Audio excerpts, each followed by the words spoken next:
What's going on, everybody? Welcome in the Vikings Now by Chat Sports. My name is Patrick Siepman, and coming up on today's show, we're diving in to our first mock draft for the Minnesota Vikings with trades. It's going to be fun. We're going to go throughout this whole process and see how we can improve this Vikings roster heading into next season. But before we dive into it, I want to share with you guys a little sub battle we got going on. It's my guy, Joey Peterson, works here at Chat Sports, does great work over at the Packers Report channel, which is a brand new channel we have. And they challenged us here at Vikings Now to a race to 100 subscribers. So if you guys could, go down there, hit that sub button. I think we should be able to pick up 100 subs off today's show. It'd be awesome if we could. And plus, I don't want to lose to the frickin' Packers, even if it's here on YouTube. So if you guys could, hit that subscribe button, lock us in. Alrighty, so the Minnesota Vikings will be trading back in the first round with the Las Vegas Raiders, and they will be sending, that's on me, supposed to be pick 24 to Las Vegas, but then the Vikings will be receiving a second-round pick, pick number 37, a third-round pick, pick number 68, a fourth-round pick, pick number 108, for pick 24. So that's how we're going to start this mock draft. Vikings pick up a second, third, and fourth for the fourth-round pick, and we're going to start off with round two. Pick number 37 was running the PFF mock simulator. The man from Oregon, the interior defensive lineman, Derrick Harmon, was still on the board. So that's the selection I made.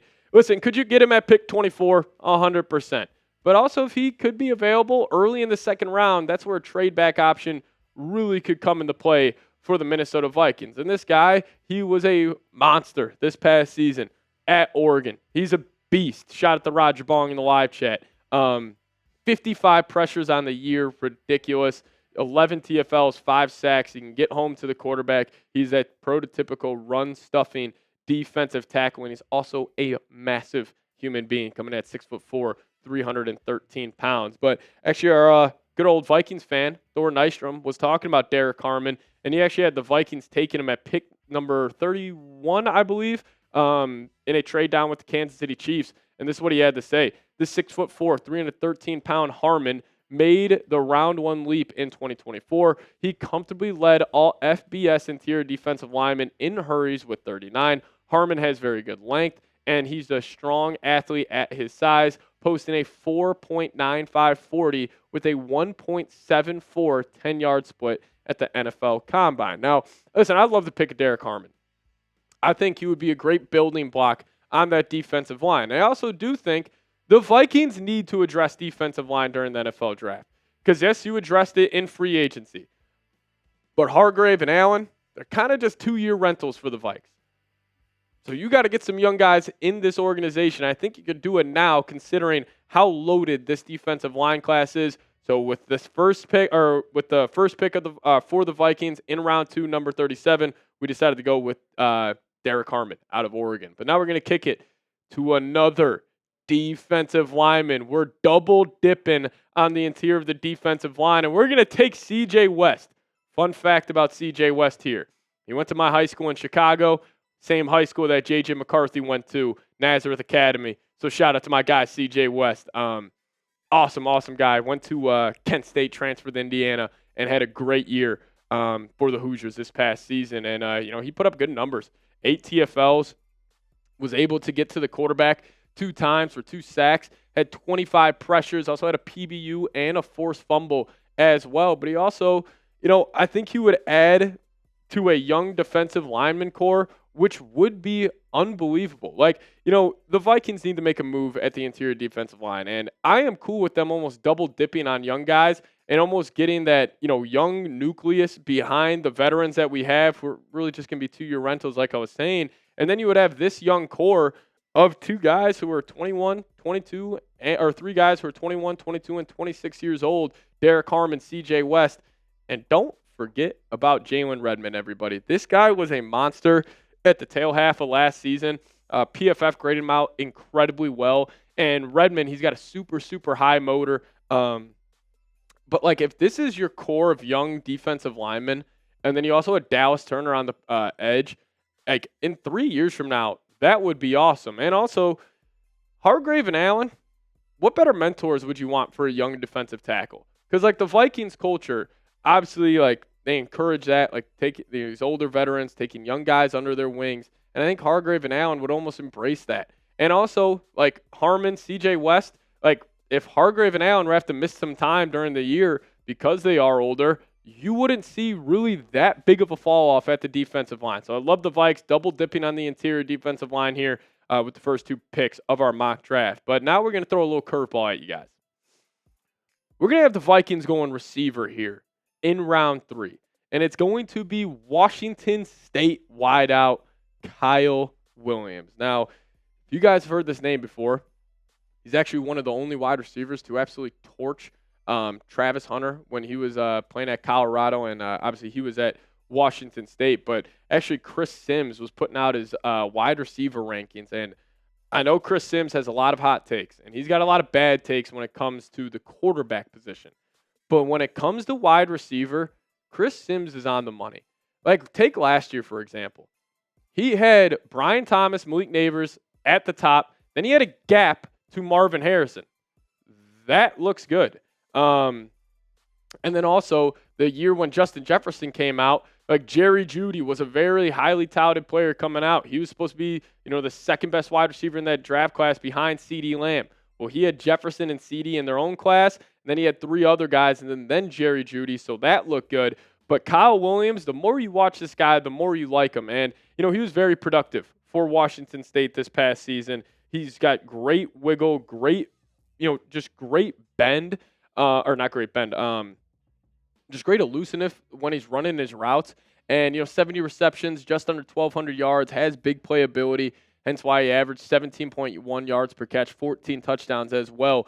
But also, with the Jordan Addison suspension looming, maybe you want to get some insurance where it's like, where it would help almost like negotiating that Addison extension where it's like, hey, man, we got Kyle Williams right behind you or whatever receiver it is that the Vikings could take in the 3rd round. But I wouldn't hate the Vikings drafting a wide receiver, but what say you on this one? Type D for draft, type P for pass. You guys let me know your thoughts down below. Now we'll dive into the remaining picks for the Minnesota Vikings here in a second. But first off, got to tell you guys about today's presenting sponsor, PrizePicks. Now, if you guys download the PrizePicks app today, plug in that promo code CLNS, you guys will get $50 instantly after you play your first $5 lineup. Now, what is PrizePicks? Well, PrizePicks is the best place to get real money sports action. With over 10 million members and billions of dollars in awarded winnings, PrizePicks has made daily fantasy sports accessible to all. You just pick more or less on at least 2 players for a shot to win up to 1,000 times your cash. Run your game all season long on PrizePicks. Now, with the Timberwolves and Wild ending their seasons, if you guys want to watch those games and just make those games a lot more interesting and put your basketball or hockey knowledge to the test, PrizePicks is a great way to do so. So download the PrizePicks app today. Plug in that promo code CLNS. Get $50 instantly after you play your first $5 lineup.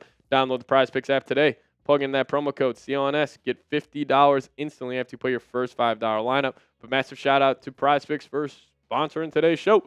PrizePicks, run your game. All right, we're going to have the Vikings attacking the cornerback position here to start off round 4. And we're going to have the Vikings drafting Virginia Tech cornerback Dorian Strong. First off, Dorian Strong, elite name for an NFL corner. I just love it. And also, I'm a believer in the name theory. If you got a cool name, it does directly impact your play on the football field. Kind of kidding, but also kind of not kidding here. But here we can dive into the numbers here for Dorian in coverage, according to PFF. Great job when quarterbacks are targeting his side of the field. I mean, only allowed 27 receptions on 58 targets, just over 400 yards, 1 touchdown allowed, had 8 PBUs, 2 picks, but he allowed a quarterback rating of 61.6, which was great to see. And, I know a lot of people are probably asking themselves, well, listen, if cornerback 2 is probably one of our biggest needs on the roster, why are we waiting until the 4th round to address it? I hear you. I would love for the Vikings to address CB earlier in the draft, but I'm going to put some faith in Brian Flores on this one, where I am saying, hey, why don't you go get a lot out of Mekhi Blackman? Why don't you turn Byron Murphy into a true lockdown corner? And then even got guys like Isaiah Rodgers working in. Like, honestly, you can make the argument to me, Vikings don't even need to take a corner because I would have faith in Flores, even a guy like Dwight McGlothern, getting the most out of him. So I would understand people wanting to take a cornerback earlier, but I'm going to put some faith in Brian Flores on this one. And now we're going to kick it to round 5 here, pick 139. We're going to have the Vikings drafting a player you're going to hear a whole lot more about here in the coming days. Nebraska tight end Thomas Fedone II. This guy is a freak of nature. And the Vikings were actually at his pro day down in Nebraska. They had a lot of their brass down there. And I think that's pretty telling considering the Miami pro day was going on at the same time. But they were over there in Nebraska checking out that guy who, honestly, he is a huge human being. Very physical tight end, but he's also got super, super soft hands. A lot of these plays I was seeing from him at Nebraska this past season, contested catches where the ball's, it's kind of flying through a really tight window, and he shows late hands, and his hands are fantastic. But watch out for this guy. He's going to start flying up draft boards, had a really good pro day, and I could see the Vikings trying to get some TJ Hawkinson insurance where if they do decide to trade him or if they do decide to release him maybe next season, and you're like, okay, well, we got this guy kind of waiting in the reins. We won't see a fall off compared to if like you didn't have, a draft pick in round 5. But we're going to close out our mock draft hitting the running back position, and we're going to go with Oklahoma State running back Ollie Gordon II. I am a massive fan of this guy, and obviously the Vikings don't have a dire need at running back anymore after trading for Jordan Mason, but I think Ollie Gordon, he really reminds me of a former Vikings running back, and that's Latavius Murray. Now, both of them were taller running backs. They both kind of run more upright, but also this guy, just like Latavius, he is sniffing out contact in the secondary. Like if it's a smaller DB, if it's a smaller linebacker even, he's trying to put those big old shoulders into you and run you over. And I think he would add some swagger to this running back room. And listen, Aaron Jones has dealt with injury a lot over the last couple of years. And if you would draft Ollie Gordon, you went Ollie Gordon, Jordan Mason for a couple of games, like you feel fine about that running back group. But that's my mock draft. If you guys could grade it for me down below in the comments section, you be the judge here.